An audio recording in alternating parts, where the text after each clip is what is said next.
안녕하세요. 저는 30대 중반의 돌싱이에요. 제가 이렇게 사연글을 작성하게 된 건 기가 막히고 욕도 나오는 제 이혼 과정 때문인데요. 정말 세상에 믿을 놈 하나 없다는 교훈을 비싼 값을 치르고 톡톡히 배웠다고 생각해요. 저희 집은 부자는 아니었지만 부족함 없이 자랐어요. 풍족하게 컸다기보다는 외동딸이라 아버지가 이것저것 다 챙겨주셨으니 제 딴에는 부족함 없이 컸다고 생각해요. 그런 저에게 부족한 게 있다면 그건 엄마의 존재였죠. 그리고 그건 제가 작은 결혼식을 생각하게 된 계기가 됐어요. 아버지를 혼주석에 혼자 앉히고 싶지 않았고 어머니의 빈자리를 실감하고 싶지도 않았으니까요. 그런 제 생각에 동의를 해준 건 남편이 처음이었어요. 제가 남편과 만나게 된 이유는 대학 동기 때문이었어요. 친하게 지낸 적은 없었는데 자기 친오빠랑 잘 어울릴 것 같다며 만나보라고 하더라고요. 그때는 갑자기 연락해서 자기 가족을 소개해주는 것에 놀랐지만 별 생각 없었던 것 같아요. 그때 좀 더 주의를 기울였어야 하는 건데. 어쨌든 그렇게 동창의 소개로 그녀의 오빠를 만나게 됐고 우리가 같은 회사에서 일한다는 우연이 겹치며 저희 사이는 마치 운명 같은 것이 있다고 믿게 됐어요. 비밀리에 사내 커플이 되어 만나는 건 무척 재미있었어요. 그리고 그 사람은 저처럼 작은 결혼식이라는 것에 크게 공감해 주었고 자기도 원한다면 그런 작고 아기자기한 결혼식을 하고 싶다고 했죠. 그렇게 가까워진 저희는 결혼을 하게 됐어요. 가족들과 친구들만 불러서 소박하게 한 결혼. 시댁 식구들도 너무나 좋아해줬어요. 우리는 축의금 같은 건 필요 없다. 이렇게 프라이빗하게 하니 너희한테 집중할 수 있어서 좋다. 그런 이야기를 시모가 했죠. 그 당시 제가 시댁에 받은 인상은 이런 푸근함과 이상할 정도로 허세와 허영이 있다는 점이었어요. 그리고 그런 점 때문인지 저와 친정아버지에게 손을 벌리는 일이 종종 있었어요. 적은 액수부터 시작해서 몇백씩 큰 액수까지. 그래도 신경 안 썼어요. 어차피 다 우리한테 돌아올 거라는 생각이었으니까요. 남편은 무척 잘해줬어요.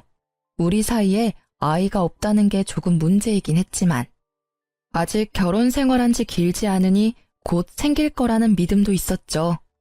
다정하고 상냥하고 나를 공주처럼 대해주는 남편에게 단점이랄 게 있다면 바로 친구가 많다는 것과 여전히 비밀 연애를 좋아한다는 것이었죠. 저와 있을 때는 저에게 집중하던 남편은 친구가 불러 나가기만 하면 연락이 뚝 끊겨 제 걱정을 사고는 했죠. 그리고 회사에 결혼한 사람이 같은 회사 사람이라고 밝히고 싶었는데 남편이 그걸 못하게 하더라고요. 직원들을 초대하지 않은 결혼식이라 제 동기들과 상사들은 제가 결혼한 것을 나중에 알게 됐거든요. 그리고 그 상대방이 우리 회사 사람이라는 건 아무도 모르고 있었고요. 남편은 집 주소를 시댁 본가로 적어서 제출했기 때문에 알아채는 사람이 없었어요. 그때는 이런 주도면밀한 점이 그냥 사내 연애의 불편함 때문인 줄 알았는데 나중에 알고 보니 그게 아니었더라고요. 그렇게 1년쯤 결혼 기간을 유지하고 있었는데 그 사건이 제게 일어났어요. 남편이 며칠 전부터 폰으로 시계를 하나 찾아보고 있더라고요.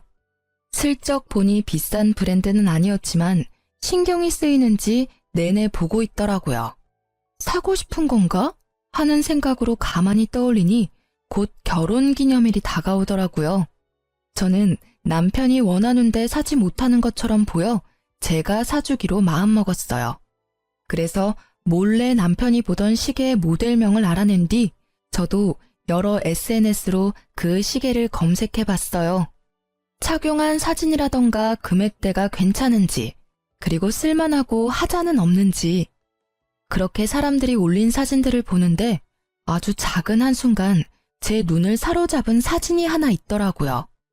사진을 착용한 한 남성의 사진이었는데 얼굴은 나오지 않았고 상체만 나온 사진이었죠. 그 남자의 손에는 시계를 차고 앉아 있었어요. 그런데 그 옷이 묘하게 익숙하더라고요. 넥타이나 정장의 조합이 눈에 익었어요. 그렇지만 중요한 건 따로 있었어요. 사진의 남성은 왼손에 시계를 차고 검지를 들어올린 포즈였는데 손가락에 있는 점이 남편과 똑같더라고요. 손가락 점은 흔한 것도 아니고 모양과 크기까지 비슷하니 저도 당황스러웠어요. 작은 점이었으면 찍히지 않았을 테지만 생각보다 큰 점이라 선명하게 찍혀 있더라고요. 저는 순간 당황해서 그 사진을 올린 게시자의 SNS를 타고 들어갔어요. 그런데 사진 아래 적힌 문구가 더 신경 쓰였어요. 사랑하는 사람, 내 사람. 이 게시자의 다른 사진을 뒤져봤지만 크게 건질 게 없더라고요.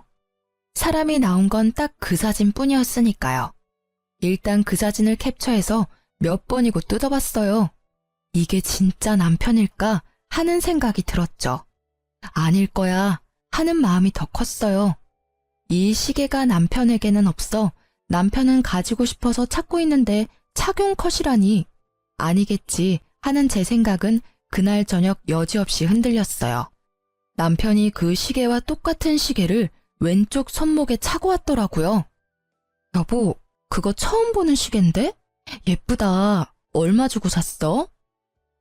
이거 친구가 선물로 사준 거야. 저번에 생일 때 못 만나서 못 줬다고 이제야 나한테 선물로 주더라고. 어때? 괜찮아? 예쁘네. 근데 이거 언제 받은 거야? 어제까지는 안 보이던데. 3일 전에 받았어. 나 약속 있어서 나갔잖아. 그때 친구가 줬어. 3일 전. 그 사진이 찍힌 날짜였어요. 딱 당일이었죠. 저는 직접적으로 남편에게 묻기로 했어요. 그런데 혹시 이 사진에 있는 사람 당신 아냐? 제가 처음에 사진을 보여주니 남편이 순간 멈칫하더라고요. 사진을 유심히 보더니 웃으며 말하더라고요. 나? 이런 사진 찍은 기억이 없는데? 나 아닐 거야. 옷만 비슷한 다른 사람이겠지. 슬쩍 발을 빼려는 모습이 보여 저는 더 적극적으로 추궁했어요. 근데 이 점을 보고도 비슷한 사람이라고 말할 수 있어? 이거 누가 봐도 당신 점이잖아. 왜 거짓말을 해? 내가 내 입으로 이걸 말하게 만드냐고. 당신이 솔직하게 말하면 조용히 이야기하고 넘어가려고 했는데 뭐야? 왜 숨기는데? 딱 봐도 당신이잖아. 제가 확대한 사진에는 남편의 손가락 점이 정확하게 찍혀 있었거든요. 그걸 본 남편의 얼굴이 하얗게 질리더라고요. 확실하게 확인이 가능하더라고요. 여보, 오해하지 마. 이건 내가 다 설명할 수 있어. 무슨 설명? 이 사진보다 더 확실한 설명이 어디 있어? 당신 못 봤지? 이 사진 올린 여자가 이 사진에 뭐라고 써놨는지. 사랑하는 사람이래. 어이가 없어서. 당신은 밖에서 뭐라고 다니길래 이런 사진이 올라오는데 왜 내가 이 사진을 보도록 만드는 거야? 다 그 여자가 착각해서 버린 짓이야. 진짜로 하루만 만나달라고 했고 하루만 만났어. 시계는 선물로 준다길래 그거 하나 받았을 뿐이야. 당신 싫으면 이것도 갖다 버릴게. 그러면서 남편은 차고 있던 시계를 후다닥 던져버리더라고요. 난 다른 건 몰라도 바람은 절대 용서 못해. 결혼 전에도 말했잖아. 도대체 언제부터 바람을 핀 거야? 우리 결혼한 지 이제 1년밖에 안 됐어. 그런데 벌써 바람? 내가 계속 믿고 이 결혼을 유지해도 괜찮은 거야? 버럭거리는 제 소리에 남편은 그 자리에 무릎을 꿇고 손바닥을 싹싹 빌더라고요. 여보, 진짜 미안해. 상대방이 한 번만 만나달라면서 부탁하길래 한 번만 만나주면 포기한다길래 그랬어. 다 끊을게. 이 시계도 버려버릴 테니까 제발 용서해줘. 과장된 모습이 실소를 나오도록 만들었지만 정말로 나와 헤어지고 싶은 생각은 없구나 하는 생각이 들었어요. 이혼하기 싫으면 그 여자랑 관계 당장 끊어. 내가 보는 앞에서 헤어지자고 이야기하고. 남편은 후다닥 폰을 꺼내더니 문자를 작성하더라고요. 우리 그만하자. 앞으로 연락하지 마. 나한테는 와이프뿐이야. 그 문자를 보여주며 눈앞에서 보내더라고요. 그거 하나로 믿기는 힘들었죠. 그렇지만 남편은 제가 용서해준 그날부터 제게 엄청 잘해주기 시작했어요. 일찍 집에 들어오고 어디 놀러 가지도 않고요. 또 친구도 만나러 가지 않았죠. 가끔 혼자서 시댁에 다녀올 때도 있었는데 그럴 때는 시댁에서 연락을 줬어요. 그러니 다른 사람 만날 틈이 없었어요. 그쯤 되니 냉랭했던 제 마음도 조금은 풀렸어요. 남편은 매번 제가 좋아하는 선물들을 가져오며 제 눈치를 보더라고요. 그게 눈에 보이니 계속 화만 낼 수도 없었어요. 솔직히 찝찝한 생각은 마음속 어딘가에 있었지만 일단 넘어가기로 했어요. 남편에게 이혼 의사가 없고 한 번의 실수였다는 말을 믿기로 했거든요. 남편의 외도 사실을 알게 된 시모는 연락이 와서 남편 욕을 엄청 하고는 제게 이해하라며 남자들 한눈 파는 거 흔한 일이지만 돌아오는 게 그리 쉬운 일은 아니라고 했어요. 살다 보면 그런 일도 겪으면서 단단해진다나? 이때 저는 그저 시모가 제 편을 들어줬다는 사실에 마음을 최대한 풀려고 노력했던 것 같아요. 그렇게 시간이 지나고 그 상처가 아물어질 때쯤 이번에는 회사 분위기가 어수선하더라고요. 저를 보는 주변 사람들의 눈빛이 따갑더라고요. 숨어서 지켜보는 사람들이 있는 한편 대놓고 저에게 틱틱대는 직원도 있더라고요. 저는 너무 답답한 마음에 회사에서 나와 바람을 쐬는데 그때 저와 그나마 친한 직원이 지나가더라고요. 저는 서둘러 그 직원을 붙잡았어요. 저기, 오랜만이야. 잠시 나하고 이야기 좀 할 수 있을까? 혹시 나 요즘 회사에서 이상한 소문 돌아?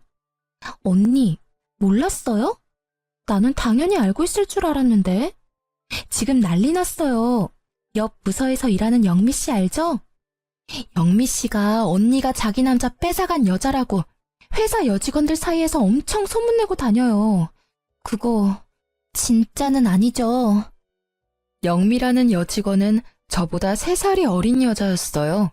직급은 낮고 예쁘장하게 생긴 여자. 내가 왜 그 여자 남자를 뺏어가? 나 1년 전에 결혼해서 남편 있어.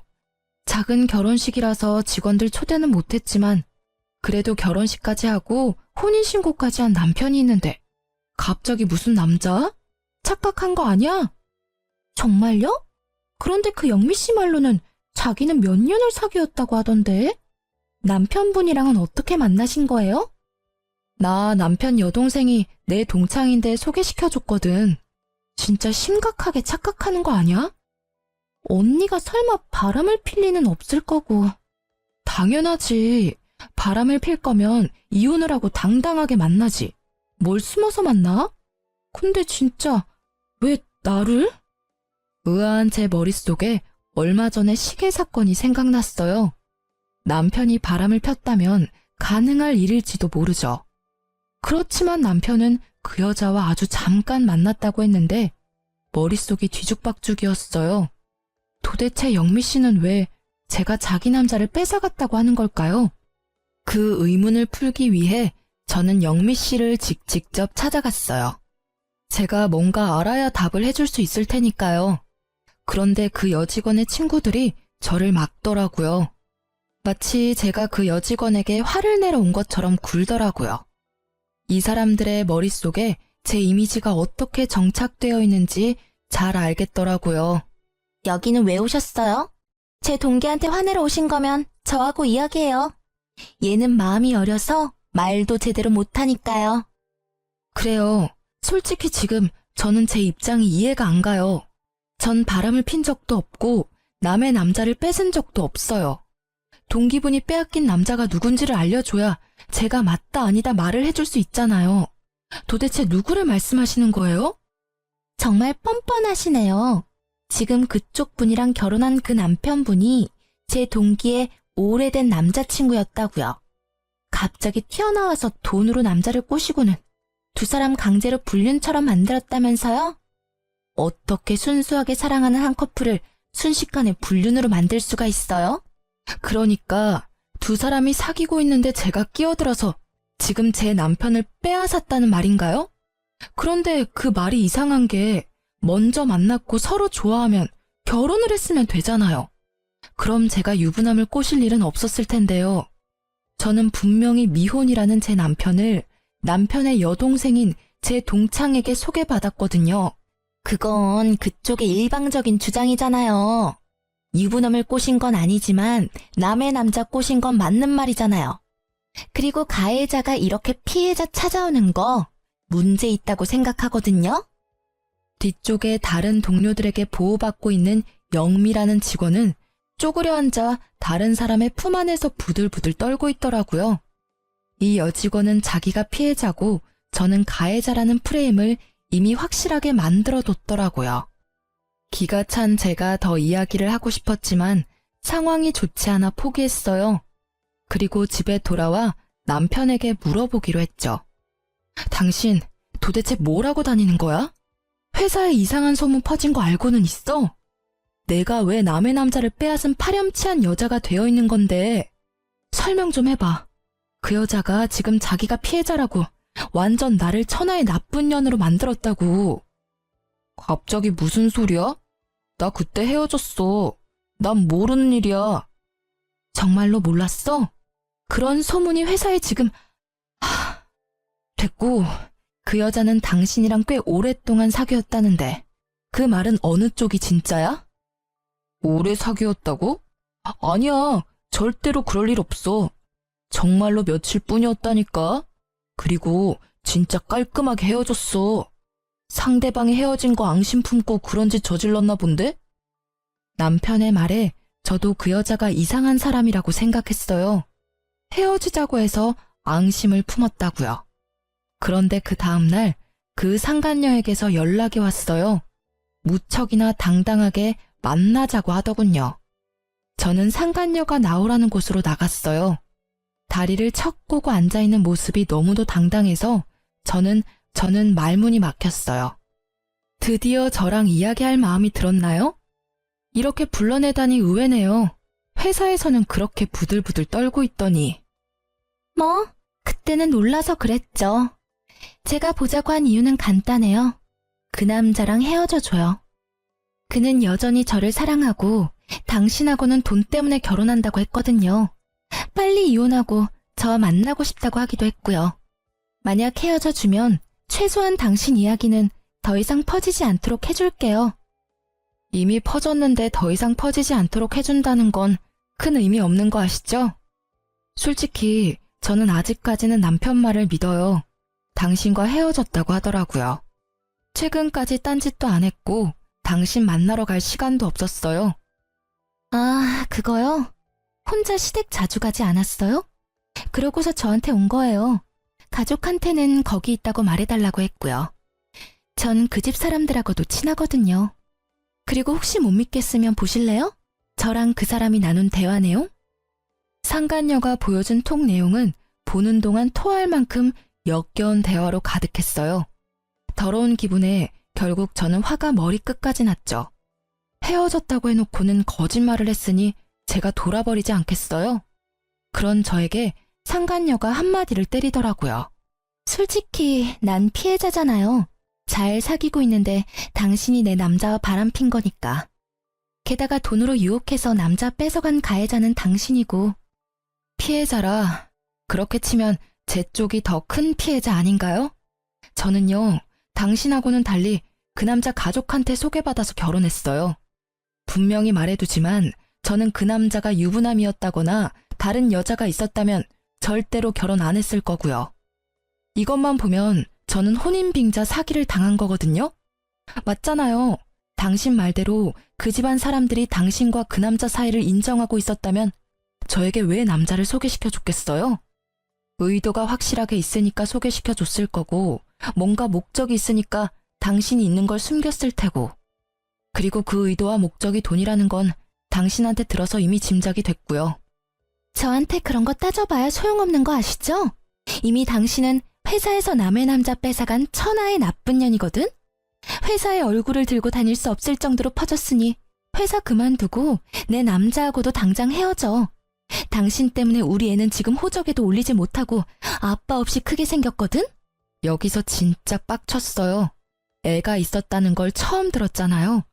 그만큼 오랜 세월 함께 해왔다는 걸 들으니 배신감이 확 밀려왔어요.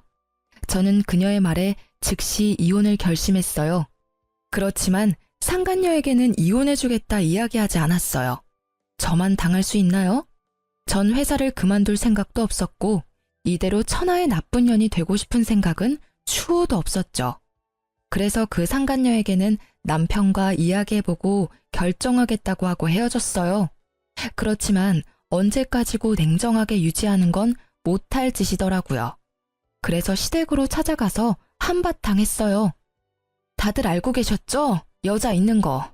심지어 애 있는 것도 아시면서 저하고 이 남자 결혼시킨 거죠? 이 혼인은 무효고 당장 이혼할 거예요. 그리고 이 집안 사람들 싹 다 고소할 거예요. 아가, 제발 다시 한번 생각해보면 안 되겠니? 이혼은 안 된단다. 그 여자는 멀리 보내마.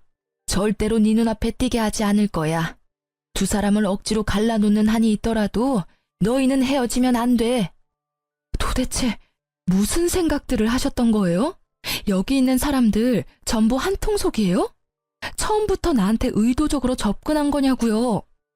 어쩐지 몇십만 원부터 몇백만 원까지 돈 빌려달라고 할 때부터 내가 알아봤어야 했는데 그 여자 한 말 중에 틀린 말이 없네요.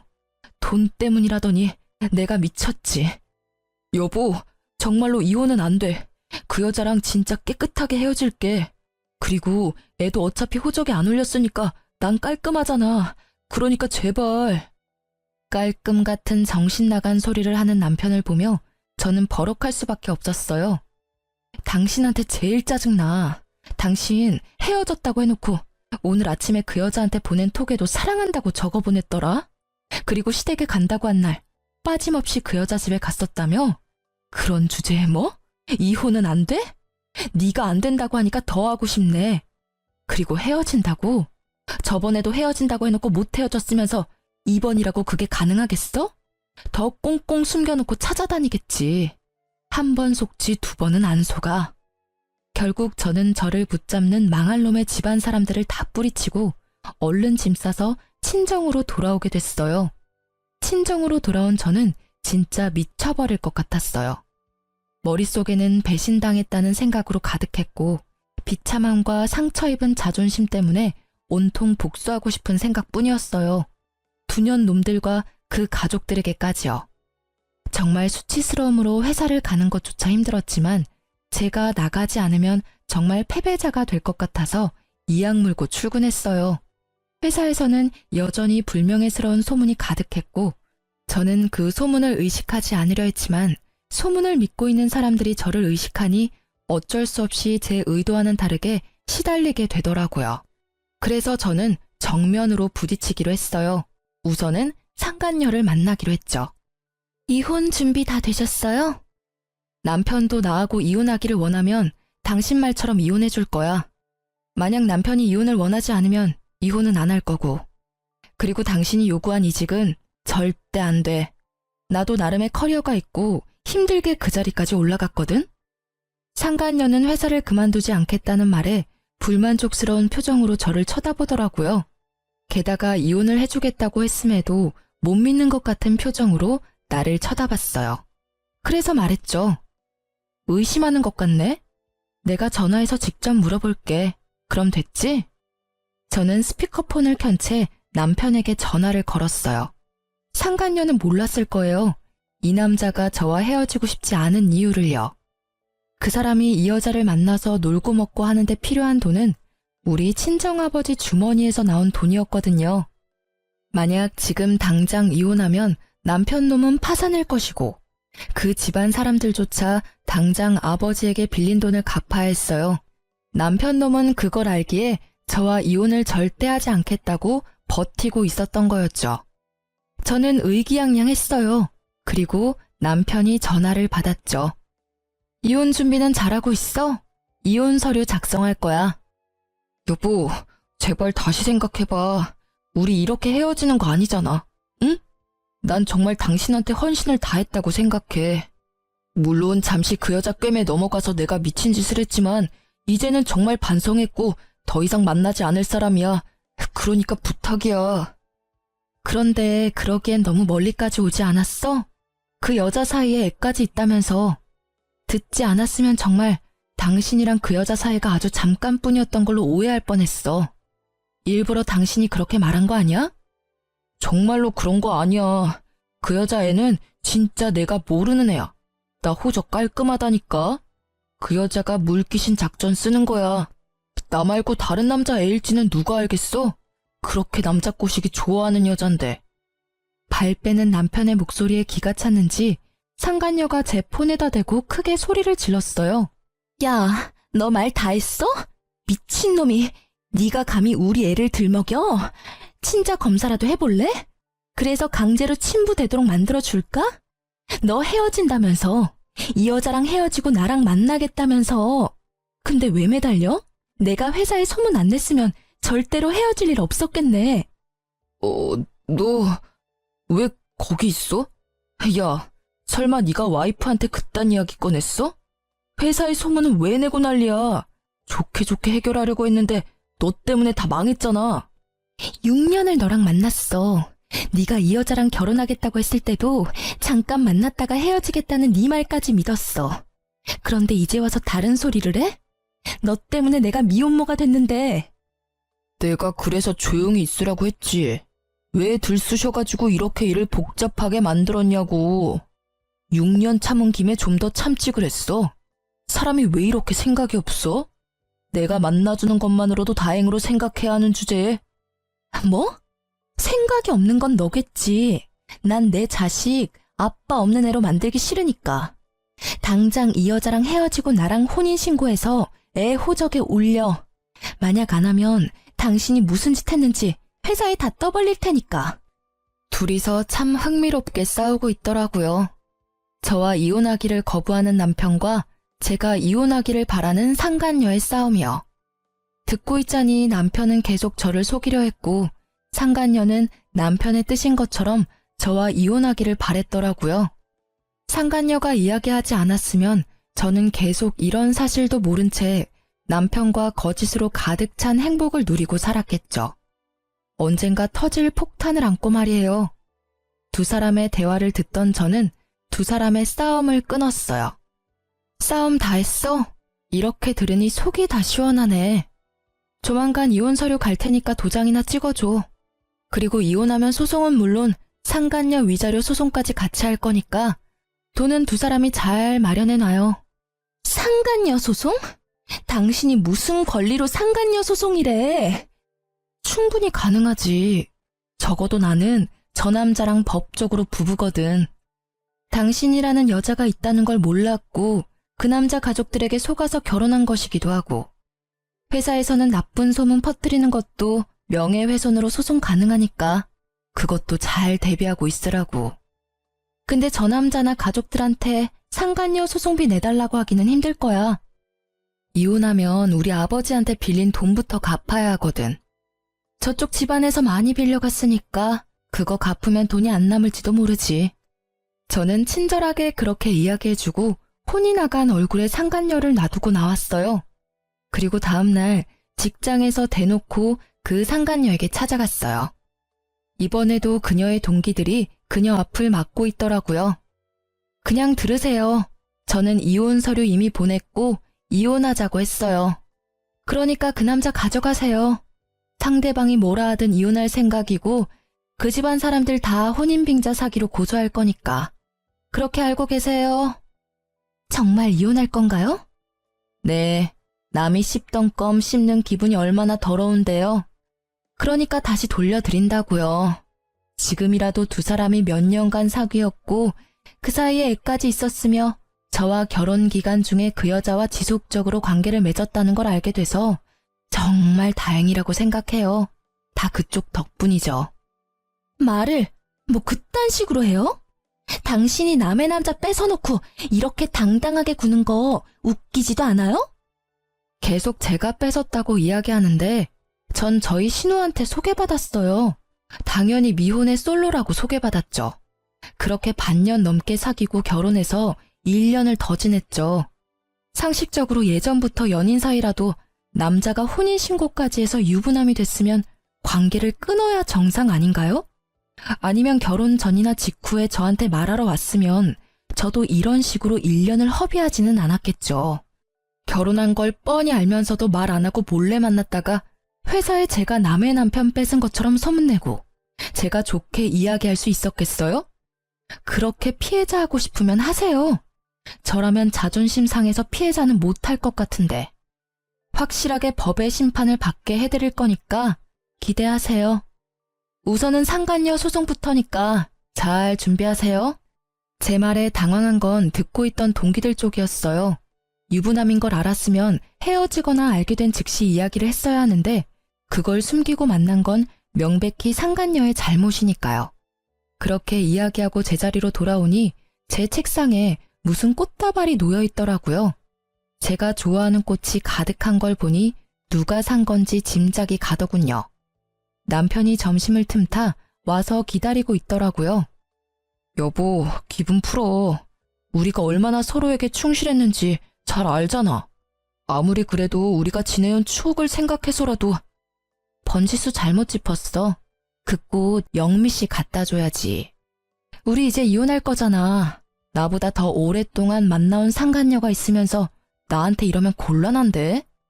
이런 저희의 신랑이에 결국 그 상간녀도 등장했어요. 저는 상간녀를 보고는 남편에게 더 매몰차게 굴었어요. 우리 이미 이야기 끝났어. 난 이런 취급 받으면서까지 당신이랑 결혼 유지하고 싶은 마음 전혀 없어. 여자의 애까지 있었으면서 총각 흉내하면서 결혼까지. 그거 사기거든? 좋은 말로 할 때 이혼해줘? 안 돼, 여보. 제발 다시 생각해봐. 진짜 헤어지지만 않으면 내가 뭐든 다 할게. 미안한데 그런 얘기는 회사에 나를 남의 남자 뺏은 년이라고 거짓 소문이나 흘린 상간녀한테나 해. 여보, 그 여자랑은 이미 헤어졌다고 했잖아. 나 진짜 깨끗해. 아무 사이도 아니라고. 다 저 여자가 오바해서 이런 액션 취하는 거야. 결국 버티다 못한 상간녀가 벌겋게 된 채 분노를 삼키고 있더라고요. 대놓고 아무 사이 아니라는 말을 들었으니 이제는 제가 강제로 자기 남자를 빼앗았다는 말을 퍼뜨릴 수 없겠죠. 진짜 꼴보기 싫은 남편의 등장이었지만 한편으로는 아주 좋은 타이밍이었다고 생각해요. 너무 통쾌했어요. 내가 뺏은 게 아니라 상간녀가 불륜을 저질렀으며 결국에는 버려졌다는 사실을 모두가 알게 돼서요. 저는 남편에게 꽃다발을 집어던지며 말했어요. 이혼 확정이니까 이제 와서 이딴 눈에 뻔히 보이는 짓 하지 마. 그리고 결혼 기간 동안 우리 아버지한테 빌려간 돈 다 갚아. 당신 부모가 빌린 돈도 당신이 빌린 만큼은 되거든? 그것도 갚아. 그치만 우리 가족이잖아. 가족끼리 돈 빌린 건 빌린 거라고 보기에는 좀. 나랑 당신 사이면 그냥 넘어갈 수도 있겠지. 근데 당신 돈 받을 때 계좌에 넣어준 사람이 누군지 잊었어? 우리 아버지거든? 그리고 아버지가 항상 빌려주면서 천천히 갚으라는 문자 보냈지? 그건 갚아야 할 돈이라는 거지. 빌려준 사람이 갚기를 원하는데 왜 안 갚아? 돈 떼먹을 생각이면 그것까지 소송할까? 제 말에 남편 놈은 급히 손사래를 치며 그런 거 아니라더군요. 분명히 헤어지라고 했는데도 다시 만날 정도로 좋아한 여자였으면서도 돈을 갚아야 할 상황이 되니 여자며 애며 다 버리는 남자랑 살았다는 게 더 비참했어요. 정말로 나를 돈으로 봤나 하는 생각이 들었거든요. 그렇지만 이 사건을 통해 회사 분위기는 싹 바뀌었어요.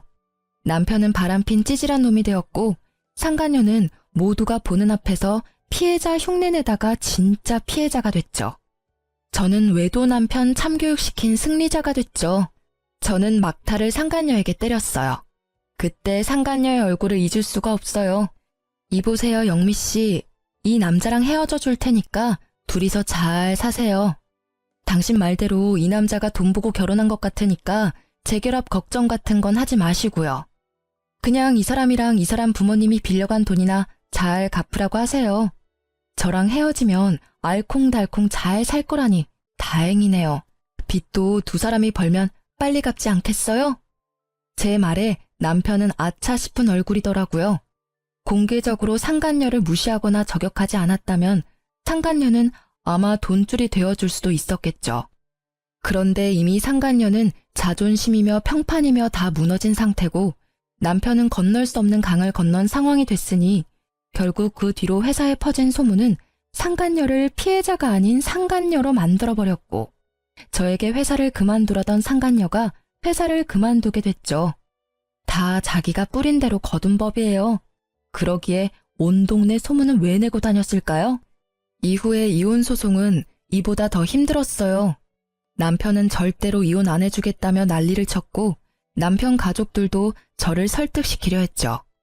저는 상간녀가 있는 데다가 애까지 있는 걸 가족들이 알았음에도 저를 소개시키고 결혼을 시켰으니 모든 것이 시댁과 남편의 책임이 있다고 이야기했어요. 결국 이혼 소송은 저에게 유리하게 진행됐죠.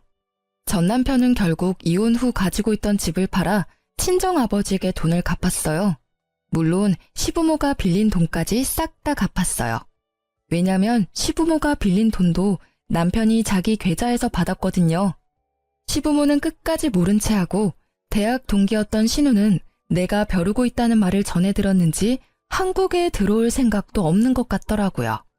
그래서 SNS에 경고글을 남겼더니 아예 SNS를 삭제했더라고요.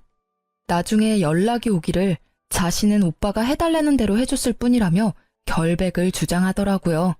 근데 알고 보니까 전 남편이 소개해주면 명품 가방을 사준다고 해서 그랬다더라고요. 가족이 이래서 가족인가 봐요. 똑같은 족속들이거든요. 전 남편은 빌린 돈에 위자료까지 지급해야 해서 남은 돈이 없었던 것 같더라고요. 그런데 이후에 웃긴 일이 있었죠. 이런 일이 있었음에도 착실하게 돈 모을 생각은 하지 않고 이번에는 또 다른 여자를 찾아 다니더라고요. 결국 이번에도 돈 많은 여자 잡아서 편하게 살려고 하는 걸 보니 아직 정신 못 차리나 싶었죠. 저는 아직도 전 남편과 함께 일하는 이 상황이 너무 싫었어요. 그렇지만 곧 자기 무덤 자기가 열심히 팠더라고요. 이혼 후 몇 달 되지 않아 한 여자가 회사 앞에서 고래고래 고함을 지르고 있더라고요. 이 사기꾼 같은 놈, 어떻게 할 거야? 내 돈 내놔. 결혼식에 필요하다며 가져간 돈 다 내놓으라고. 잠깐만, 여기서 이러지 말고. 뭘 이러지 마? 너 총각이라며. 그런데 애 딸린 돌싱? 그런 주제에 매번 나한테 돈까지 받아갔다 이거지? 나 애 없어. 호적에 애 있는 거 봤어? 그리고 결혼은 한 번 했지만 그건 실수였다고. 제대로 된 결혼 생활도 아니었어. 그리고 돈은 결혼식 하는데 썼다고 했잖아. 참 말하는 걸 보니 나쁜 놈이 틀림없더라고요. 상대방 여자에게는 씨알도 먹히지 않았죠. 거짓말을 이렇게 한다 이거지? 내가 모를 줄 알았어? 방금 내가 웨딩샵에 전화하고 달려온 거거든? 드레스가 마음에 안 들어서 바꾸려고 전화했더니 예약은커녕 주문도 안 돼 있더라고. 그리고 예식장이랑 주얼리샵에도 전혀 주문받은 기록 자체가 없다는 게 말이 돼? 뭘 예약을 했는데? 너 사기꾼이지? 당장 돈 내놔 이 나쁜 놈아. 이야기를 들어보니 이 여자도 참 딱하더라고요. 우리 회사에 지금 전 남편이 곧 그만둔다는 사직서를 내둔 상태였거든요. 그것도 결혼식 전주까지 일한다고 말이죠. 누가 봐도 결혼식 전에 튀려는 생각이었던 거죠. 누가 결혼 전에 회사를 나가요? 뿌린 만큼 거두고 나가려고 하지. 딱 보니 약혼녀 돈 갖다 쓰고는 도망치려고 한 거죠. 언니, 저분도 참 대단하시네요. 재벌은 난 못 준다더니. 여전히 여자한테 돈 뜯어먹으려고. 근데 이번 건은 좀 위험한 거 아니에요? 딱 봐도 튀려고 한 것 같던데. 진짜 직전에 걸렸으니. 제 밑에서 일하는 후배의 말에 재미있게 구경하던 저도 대답했어요. 그러게나 말이다. 애 딸린 건 어떻게 알았을까 모르겠네. 호적에 안 남는다며 자기는 깨끗하다던데. 여자의 한이 얼마나 무서운지 얕본 거지. 그때 상간녀가 가만히 있었겠어? 분명히 이번에도 그 여자가 이야기했을걸? 그러지 않고서는 애 있는 거 모를 텐데. 두 사람 완전히 갈라졌다고 이야기 들었거든. 정말요? 진짜 무서운 사람들이네요. 근데 저분 별명 새로 얻은 건 알고 계세요? 무슨 별명? 카사노바라고. 그렇게 회사에 소문이 자자한데도 여직원들 꼬시려고 했다잖아요. 정말 뻔뻔하네. 얼굴은 어떻게 들고 다니나 몰라. 이번 일로 별명이 바뀔지도 모르겠네요. 이번에는 더 흉악한 단어로 바뀔지도? 아무리 봐도 사기니까, 제비? 아니면 사기꾼이 되지 않을까요? 결국 여자가 전 남편을 데리고 어디론가 가더라고요. 알고 보니까 경찰서까지 가서 그 뒤로 조사차 여러 번 다녀오더라고요. 그리고 얼마 뒤 사직서를 냈던 전 남편이 사직서를 회수하고 싶다며 여기서 계속 일을 하고 싶다고 했대요. 그런데 회사에서는 이미 사직서 수리가 됐고 회사에서 이렇게 무리를 일으킨 사람을 데리고 있기 어려우니 다른 곳을 알아보라고 했다고 하더라고요. 그렇게 전 남편도 퇴사를 하게 됐어요. 그 뒤에 사람들이 제게 알려주기를 남편은 또 2달 만에 여자가 신고를 해서 퇴사 권고가 내려온 모양이더라고요. 저는 속이 다 후련했어요. 제 속을 타게 만든 2 사람이 다 퇴사했으니까요. 아직까지도 저는 그 2 사람으로 인한 트라우마에 시달려 혼자 지내고 있어요. 아버지가 이번엔 진짜 믿을 만한 사람을 소개시켜주겠다고 했지만 글쎄요. 이 정도로 당하고 나면 새로운 사람을 만난다는 게 무척 무섭고 어려운 일처럼 느껴지거든요. 제가 단순히 겁이 많은 것일 수도 있죠. 그렇지만 언젠가는 좋은 인연이 나타나지 않을까 하는 생각도 들긴 해요. 검증된 사람이라면 만나도 좋을 것 같다는 생각은 하지만 지금 당장은 아니라는 거죠. 눈 뜨고도 코 베인다는 말이 있잖아요. 저는 이번 이혼을 통해서 속이려는 놈 앞에서는 장사 없다는 걸 깨닫게 됐어요. 누가 이기겠어요? 작정하고 속이려는데. 어떤 사람들은 속아 넘어간 쪽이 잘못이라고 말하는 사람도 있지만 진짜 속이려고 작정한 사람들에게는 못 이겨요. 이 일 이후로 모든 일에 의심부터 하고 보는 의심병이 생긴 것도 어찌 보면 당연하죠. 어떠세요? 제 이혼 이야기를 들으니 욕이 나오시나요? 정말 회사 안에 소문이 파다하게 퍼졌을 때는 진짜 죽고 싶었는데 그래도 이렇게 수습이 되어서 다행이라고 생각해요. 물론 상처야 남았지만 그걸 알고 나서는 모두가 저에게 잘 대해주거든요. 은연중에 저를 비난했던 사람들이 제게 죄책감을 가지게 된 것인지도 모르죠. 그냥 모르는 척 그 호의를 받아들이고 있어요. 그 사람들도 그 상간녀의 꾀임에 빠진 거나 마찬가지니까요. 제 이야기를 들려드리는 건 돌다리도 두들겨보고 건너시라는 말을 해드리고 싶어서예요. 그리고 속았다고 자책하지 마시라는 것도요. 속는 사람이 잘못인 게 아니라 속이는 사람이 잘못인 게 당연하잖아요. 그러니 만약 누군가에게 속았다면 나를 탓하지 말고 상대방을 마음껏 탓하고 호되게 그 값을 치르도록 만들어주세요. 쓰다 보니 엄청 길어졌네요. 저의 이혼사 재미있었는지는 모르겠지만 읽어주셔서 감사합니다.